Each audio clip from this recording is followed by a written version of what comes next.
Hello YouTube, my name's Sean Connors and welcome back to The Outsiders. This is a moment in roleplay video, a video response to the same old G. This video is like to be quite long. I'm hoping it's going to actually upload to YouTube. That's one of the biggest problems I've always had. I like to keep my videos quite short and punchy, 10 minutes long. So I may cut off in the middle and do it over two parts just for safety, but we'll see. This is all about what the GM's role is and my view on this. I know that everybody has weighed in one way or the other so far. And I found it quite interesting to listen to the various debates about it and the various connotations of people's perspectives, and a lot of it, it made sense. I'm not really going to break any new ground here, but what I'm hoping that I'll do is give everybody an understanding of the subject matter with a lot of experience behind it, and hope that with my analytical sort of the way I think about things, hopefully that will make sense and it will bring some light onto this subject that maybe people haven't thought about. I hope so anyway. Well, what we're going to do is we're going to start with my own personal journey. I think that's the best way to actually examine this question, and it'll all begin to make sense. So if we start with me, when I started role-playing around about 13, 14 years old, obviously it was a time period where D&D was fairly much in its infancy. It's only been out a few years. And the books had only really just come across the UK. So that gives you some idea. I think it'd been out about 7 years, but it only just really filtered over. So my first experience with it is the sort of earlier sort of red box stroke, just at the end of the white box stroke, the black books that came out. That sort of period's the beginning really for me. And I jumped pretty much into role-playing as a DM. As anybody knows, I literally a week after just being involved in one game, I wanted to run it. And I just jumped straight in. I really didn't have a role model or anything. I just learnt on this by the seat of my pants. When you look back, which is often the trouble with, you tend to look back with rose-tinted glasses on things. So I've tried to think about this video in a way where it's fair and it's measured and it's a balanced response based on everything that's happened in the time period since. But I started at that moment, and for me, at least at the beginning, I thought it was all about the magic items, the experience points, the battling the creatures. So I suppose if you wanted to put a terminology on it, it is pretty power gamey, really, I guess. Maxing, thinking about stats, things like that probably mattered more than other things. I did have one thing that I did quite well at the beginning. That was really role-playing NPCs, I think, and that really helped.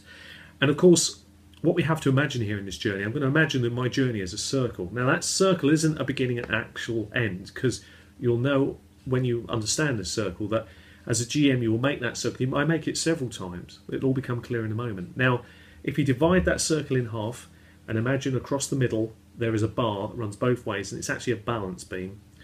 On one half of that you'll have the various player types that lead up to power gaming, and on the other half of the balance bar you have the various player types that lead up to role-playing, immersive sort of role-playing, actors really, that close to it. And in the middle you'd have the casual gamer, the sort of the pin, the middle person. Sometimes the quiet gamer is a bit of a casual gamer too. But there's 7 player types, there's 3 on each side and 1 in the middle. It always works very well, this. So anyway, I started off on the power game side as a GM. So somewhere on that power game slide, if you will, on that circle bit, I'm somewhere. Am I right at the top of the power tree or somewhere halfway? It doesn't matter. But that's where I started. Now over time, and time is the key thing here, it's not something that's quantifiable. You can't say definitively this is how long you need to do. It's different for every single person. I think people coming into the hobby now are going to be able to shortchange that time period. They're going to be able to jump that forward, if you will, like a time travel. You're going to be able to take a bit of distance off it, whereas at the beginning we couldn't, because it just didn't exist. We didn't have these helpful platforms that we do now. So anyway, I took the journey. I began to go round that circle, slowly coming away from the power gaming side, realising, let's emphasise the roleplay side. Now, at the time that this was all going on, of course, systems changed. Games moved towards more of that element of role-playing. Things like Warhammer First Edition, I think, was a fantastic turning point away from it. Vampire the Masquerade, another great one with a great theme and tone that drives away more towards the role-playing element of the game. And more modern, of course, we now have and his game with In the Ring of Fire, which I think is actually at the top end of the immersion tree, which is great. It's a great counterbalance, as you'll see later. So you begin by natural process of trying systems out, because that's what you did. You didn't just switch games willy-nilly, because you'd stick to a game and you'd run in it for a number of years. And there wasn't really, as there is now, there's lots of different game systems out there, whereas then there wasn't that many. So you didn't normally switch for a couple of reasons. You didn't have the money, and most players were playing a particular system or the other. So you followed it through, and then over time, when you a bit older and you had a bit more free-flowing cash, you start picking up other systems and stuff. And I became quite a bit of a collector, and certain systems appealed, and I would run them. And I like to give a system a good length of time. I think that comes from the roots of how I was brought into the hobby, I guess. For me, a campaign is a long-term thing. It's not short-term. And again, this is going to be critical in this video to understanding my journey on this and the reasons why I say the things I do. So anyway, you make that transition, you begin to move into the roleplay elements. And now we were in that roleplay element for quite some time.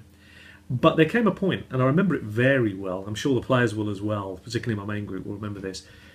We'd reached a very immersive state. I mean, you would call it almost like live action roleplay. It really was close. And some of my props and various sort of stunts come a little bit out of that phase that I still like to do, and still like to come up with new ideas all the time about it. You know, anybody that knows me from convention games knows that I will wear a white coat, change into a vicar, quickly put a hat on. I will do all those quick change things to get into the character and have fun doing it, immerse myself into the role. But that all came from that time period. Anyway, so we reached a point as a group where we were so immersed that one day on a Sunday, and our Sunday sessions used to be really long, 10 or 12 hours was not unusual, and I'd sat there as a GM, and it was very much more a case of me sitting back, letting the players do a lot of the work, me taking very much a back seat. I always believe anyway, I've always said, I think a good GM is often seen, not heard, actually, for many reasons. It doesn't really matter about the system, but then it was very critical. And the players literally sat round a campfire, lighting it and telling stories for about 10 hours. Now, you might think to yourself, wow, that's great immersion. But I can tell you, every single player, myself, within a week of doing this, realised we'd gone too far. And the games had become dull and boring. And these were pretty much player-led, actually. And although there was some great acting and stuff that came out of it, the truth of the matter was it just wasn't much fun anymore. The players had lost the key component here, which was challenge. And challenge really has to come through someone else's vision, because if you know what you're doing, there is no challenge. You need that spark of inspiration. Now, I'm not saying for 1 minute that a good player and a good GM can't do that in any system. Of course you do. But we realised that then. And it led me to a series of discoveries where I never really wanted to analyse myself, but I think subconsciously I was doing it because I realised I've got to weigh up all the players around that table. I'm not appealing to everybody. Not everybody's happy with this immersion, actually. And it's not actually helping us at the table. We're not getting a lot done. It is not much fun, and not everybody's enjoying it. I certainly wasn't enjoying it, and if most of my players are saying the same, there's something clearly not right. So I realised I had to write games with a bit more of a selfless approach to it. I had to really measurably balance out how I was doing things so that I can involve all the players. And I think only a GM really understands how that actually works from theory to practice. I think you have to. There's a lot of effort and time, and it is time. It's that journey time. I mean, I did that circle probably within the first 10 years. I was saying before I got cut off there that I did that journey time within 10 years, the first journey time. And obviously, you still go round it. I'm at a point where I'm trying to always play the balancing role one way or the other, and I can take an immersive approach or a more tactical stroke power gaming approach depending on several factors. And I'll explain that as well, because one of the key criteria that I think has been missed a little here is that two things really stand out when we talk about the role of the GM. If you have an incredibly theatrical group and players that are prepared to take the lead quite happily, then yeah, you could play quite an immersive experience. And as long as you're happy doing that, and that's the key, it always comes down to as long as everybody's happy doing what they're doing, then go ahead. But more often than not, it doesn't quite work that way, because over time, a couple of things start happening. The first one is groups begin to change. The dynamic changes for two key reasons. The first one is over a period of time, all of you organically change. You change because it's like musical tastes changing, tastes in clothing, everything over time changes for different reasons. And the same with role-playing games. And we all go through that transition. Now, as a group, you make that transition together. Now, when you lose a player, that has an impact. Because if you replace the player, which most groups will do, it often does take time for a new player to gel. They've got to get used to the way the group flows and works. it's not actually that easy just to say this is what we are. We're a power gaming group, or we're an immersive group, because when you're vetting players will often say whatever they need to try and get in. The reality is you've got to get them in front of your gaming group. It doesn't matter what their style of play is, they've got to gel with the players around that table. And this is the same thing that comes about the system. So if we've now got the perfect balance, because I'll come back to this now, if we imagine Anders' role-playing game, Within the Ring of Fire, that's the top end in my view of immersion. I think it's an absolutely fantastic product, but it's the top end of immersion. At the other end, for the tactical power gamer style play, we have Pathfinder. I think those two work beautifully on the balance. So you have two extremes of the coin. And obviously, if you've got a lot of people in your group very theatrical, very method acting based, immersion's the way to go. If you've got a group of people who are interested in tactical play, who are interested in that side, the power game and the min-max side, which is a style of play that people do have, then you need to pick a system that clearly will help get them into the game. And obviously Pathfinder would be a way to go. Now, of course, it would be unfair and very remiss of me, actually, if I didn't say that obviously any system can be turned into anything you want. But obviously it's a lot easier, actually, strangely, to go from a power game system and make it immersive without changing anything than it is to take an immersive game and make it power gaming. It's very, very difficult to do. So there is definitely, you can see why Pathfinder is actually a good seller. There's a lot of reasons why it has done very, very well. Obviously, building off the original successful main game, never going to harm you. But obviously, some say improving upon it. I just say tightening it up is the key. They've tightened up the rules on it. And this is the other issue, because when we're talking about the GM's role here, this is all about giving away control. So you can see, really, when you think about it, that certain systems lend itself naturally better to giving away power than others, and some are very difficult to do. Giving away power or control in Pathfinder would be an absolute can of worms, whereas giving away some control issues in, say, Within the Ring of Fire would be a lot easier to do. Now, you can do it in both games, but what you have to understand, which is the key point to this, is that you have to really understand what all the GM's cravats are. You have to understand all the things a GM can do, and you have to work out that when anything is pace or time related, that is your absolute bread and butter as a GM. Because no game wants to be, let's light a campfire for 8 to 10 hours, and equally no game wants to be all high octane. It has to be a balance of blends, and you control that. And any control where you give it over to the players to do any description or ad-libs or anything like that, you have to be very mindful of time and almost have the veto, have the ability to actually say, right, let's bring that to a close now. I've got enough information. Let's talk about those people you've described. Let's go into this. One of them approaches you, etc., etc. So you have to be very mindful of that. But equally, you can give away a lot of verbal control. There are a lot of things you can do. And I found as well, one of the funny things that's come out about this debate, which I think is a very fair point, is over time, as I've said, groups organically grow. And some great ways of seeing that is the fact that there are certain things we take for granted within my groups, particularly the longer they've been together, the more you can take for granted. So because of one fantastic role player's ability, Gareth Jones, if you're out there, an amazing role player with a gift for reading maps. One of the greatest. He was your classic. He would play a particular character class most of the time, and that'd be a rogue. And that puts him sort of at the very edge, but he was also he had a nice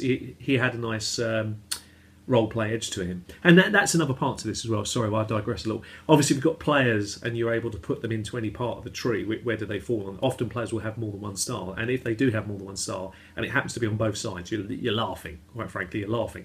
But if they're a tactical power gamer, you know where you're better off, and if you've got someone who's immersive and a method acting, you know where you're better off.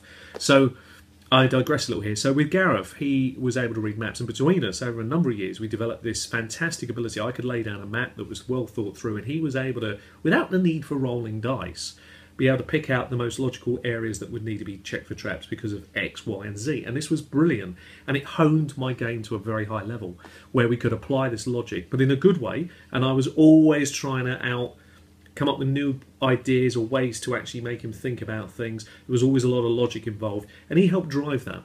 And that's only one thing. Another example of this is where over a long period of time, the group formulated, if you like, or each of the groups formulate their own ways of doing things as a group, and history that can be then used later on in another campaign. And I let characters remember history from previous games and bring that in, because it's only history, and that means your world comes alive. It's not really metagaming, it actually brings it alive, rather than me having to do all the description. So you can see there are many ways to create this sort of immersion. We roll all the dice open to create tension, to create drama, to create a sense of feel. Yes, you can describe quite clearly your actions, but if you know any of my games, that one of the other things that we do quite well is we say, you know what, social skills, you role play them, and that's the reason, so that it gets away from some of the issues that exist in these more meaty games.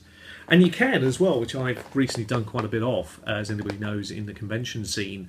I've taken Pathfinder and stripped out some of the bits of it just to make it more palatable for the various play styles, so that players I don't know can just jump in and have some fun. So what we've got here, if I'm going to quickly recap and then finish off, is what we've looked at in these two videos so far. Is we've looked at the journey that the GM is on, the balance, the type of players you have can massively determine, in reality, the system that's going to best work for your group. And the GM's role is very much, it's not so much, it can't be defined really. The more players are prepared to take on board, obviously the less you need to do, and i.e. you can blend into the background a little bit, which is great. But you still need, in my view, a beginning, middle and end. You still need a driven story, and I do honestly believe, without a shadow of a doubt, that nothing gives the players a greater challenge than the threat of something that's been conceived as a massive web of intrigue and various other things that you've come up with. And sometimes obviously it's driven by them, but they don't know that, as any experienced GM will tell you. Nothing keeps them interested more than the challenge of a really well run tough game. And that's what keeps the footfall coming back through for more of the games, and keeps people really wanting to get involved in those games. And I don't think, in the nicest way, that can be disputed, because we've been GMing for 30 years successfully with groups, and it's very rare to get a dropout. They do happen, but it's very rare, only when people move away, or something happens. We have occasional, but footfall's been so good. And I think it's down to the challenge, and what the players tell me is clearly that. It's the challenge of the game, the challenge that we bring as an individual to it. And that's part of my spark for wanting to do it. The less, it's kind of ironic, but the less control you have as a GM, in some ways the easier it is, but also as well it can make you a little lazy. You can actually get a little lazy. Your skills are, GMing skills are very much, they need to be practiced. I'm going to come on to a third video. That's how much we've done here so far, so let me put up my third video. So we were talking about GMing skills, and they need to be practiced. I mean, there's no doubt about that in my mind, that the GM skills can be dulled if you are not constantly using them. So if in a game where you're not actually using them that much, you can lose touch of them. And it's quite surprising how quickly you can go off the boil. It's just something to be mindful of. Now, I just want to also, while we've got the opportunity here, is talk about indie games. Indie games have come along, and a lot of people have said, they're the revolution of this hobby. And I'd just like to add this, that, actually, to be honest with you, the revolution of this hobby, the immersion comes from old school gamers. It's the old school games where you had no rules, you had to make things up and make it interesting, is where immersion originally stems from. Now, indie games, being a publisher myself, indie games really are, they're excellent at doing one thing. They're trying to give a shock value, they normally try and eliminate the GM, try and get all the players involved, and they're short-run affairs. They're not long-term campaigns. GMing is about getting hours at the table, and it's about running long-term campaigns and honing your skills over a journey length of time, a long period of time.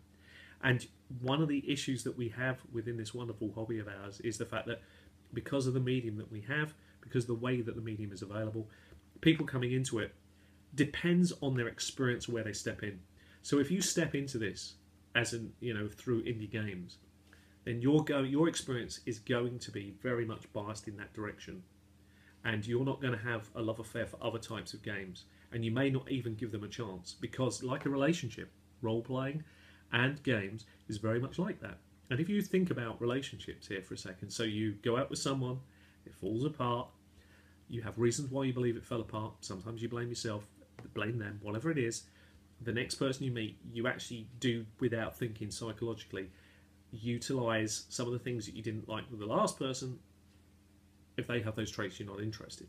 And so very quickly, you can hone down to a degree where nothing is good enough anymore, and you won't roleplay because you can't find the players for it, because it doesn't exist. It's so difficult to find them.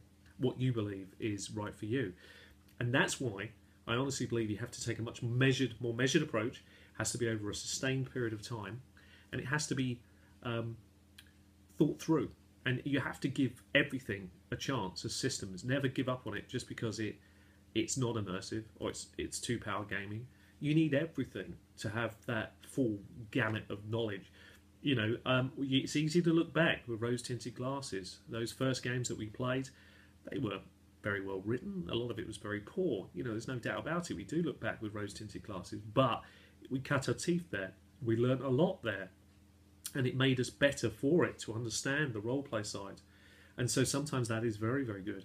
And also as well, in that time period that you're on that journey, you're also challenging yourself to look at quite complex systems sometimes, or systems that aren't necessarily your style or cup of tea, because you want to experience what that has to offer for you.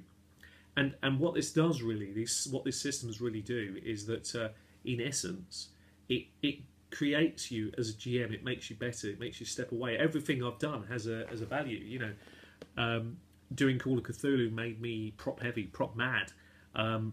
To the degree where I thought, if the closer I can get to something that's so brilliantly immersive that players go, wow, that feels like the real thing, then the more immersed they are immediately at that moment, and the more shocking and horrific it is, which is so true. And then that prop has an even better value when you then twist and use it in fantasy games or other things that you want to do.